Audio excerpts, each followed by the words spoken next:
25 जून 1975 की रात को तत्कालीन प्रधानमंत्री इंदिरा गांधी ने देश में आपातकाल की घोषणा की थी। आज इस बात को 51 साल हो गए हैं, लेकिन आपातकाल पर राजनीति जारी है।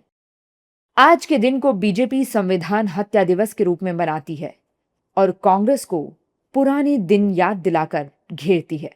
प्रधानमंत्री नरेंद्र मोदी ने भी एक्स पर लिखा, संविधान हत्या दिवस आज हमें उस काले दौर की याद दिला रहा है जब भारतीय लोकतंत्र को बुरी तरह से कुचला गया था। यह हमें लोकतंत्र, संविधान और नागरिक अधिकारों की रक्षा के लिए हमेशा प्रतिबद्ध रहने को प्रेरित करता है। आपातकाल का विरोध करने वाली सभी विभूतियों को सादर नमन।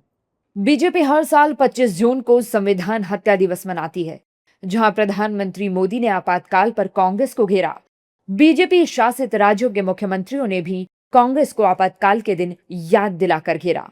मुख्यमंत्री योगी ने संविधान की प्रति हाथ में लेकर चलने वाले राहुल गांधी को भी आड़े हाथों लिया। जो संविधान की प्रति लेकर के लोग घूमते हैं,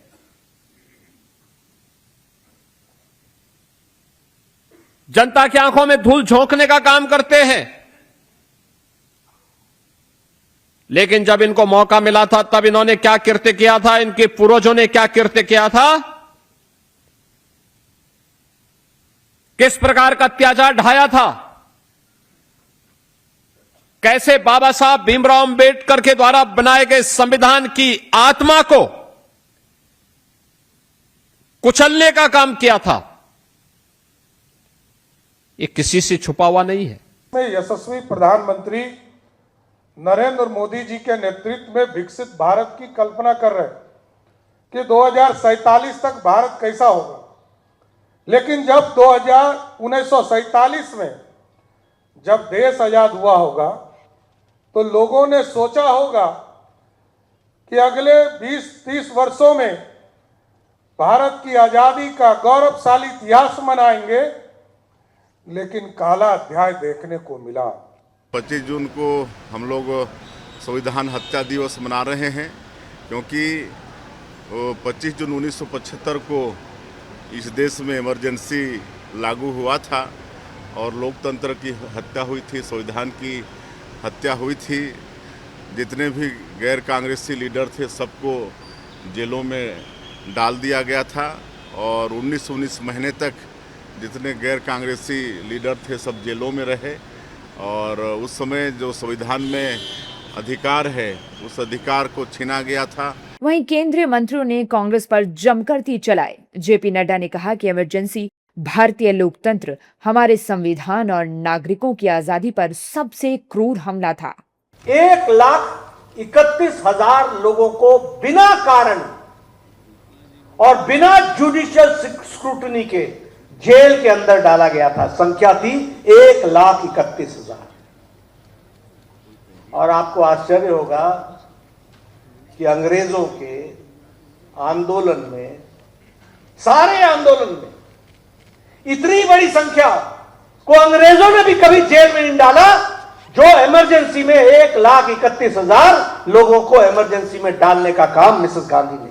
आज का ये दिन केवल स्मरण का या स्मृति का दिवस नहीं है, अपितु एक प्रेरणा लेने का, एक संकल्प के साथ में जुड़ने और जुटने का दिन है। जहां आपातकाल पर बीजेपी कांग्रेस को घेर रही है, वहीं विपक्ष का आरोप है कि देश में अघोषित आपातकाल है। वहीं संजय राउत का दावा आपको हैरान कर सकता है। आज प्रश्न ये उठ रहे हैं कि संविधान के साथ आप खिलवाड़ क्या कर रहे हैं। आज सवाल उठ रहे हैं, पहले इनका जवाब देना चाहिए कि संविधान के साथ जो खिलवाड़ हो रहा है इसका ये जवाब दें और इसका जवाब देने के बाद फिर ये बताएं वो क्या चाहते हैं।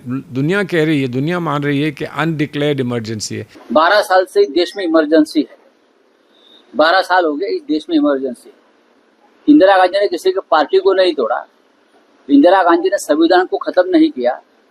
इंदिरा गांधी ने जब ये संघ के लोग थे जेल में, अटल जी, अडवाणी जी, जगन्नाथराव जोशी जी, बाला साहेब देवरस जी, तो जहां जहां जेल में थे वहां उनकी 5 स्टार व्यवस्था की थी इंदिरा गांधी ने और स्पेशल 5 स्टार होटल के शेफ और कुक इंदिरा जी ने अंदर रखे थे। मुझे मालूम है और उनको भी मालूम है। उसमें से कुछ लोगों ने इंदिरा जी की माफी भी मांगी बाद में और इमरजेंसी का समर्थन किया। देखिए, देश कभी भी कांग्रेस को इमरजेंसी के लिए माफ नहीं करता और आज भी सवाल पूछे जा रहे हैं और सवाल पूछे जाना चाहिए। लेकिन भारतीय जनता पार्टी को कोई नैतिक अधिकार नहीं है भारतीय कांग्रेस से इमरजेंसी पर सवाल पूछने का या सवाल खड़े करने का। इंदिरा गांधी के लगाए आपातकाल का व्याख्यान हर दल अपने वोट बैंक और सहूलियत के हिसाब से कर रहा है। कभी इंदिरा और कांग्रेस पर बरसने वाले संजय राउत अलग ही भाषा बोल रहे हैं, तो सपा दो टूक कह रही है कि देश कभी भी कांग्रेस को इमरजेंसी के लिए माफ नहीं करेगा।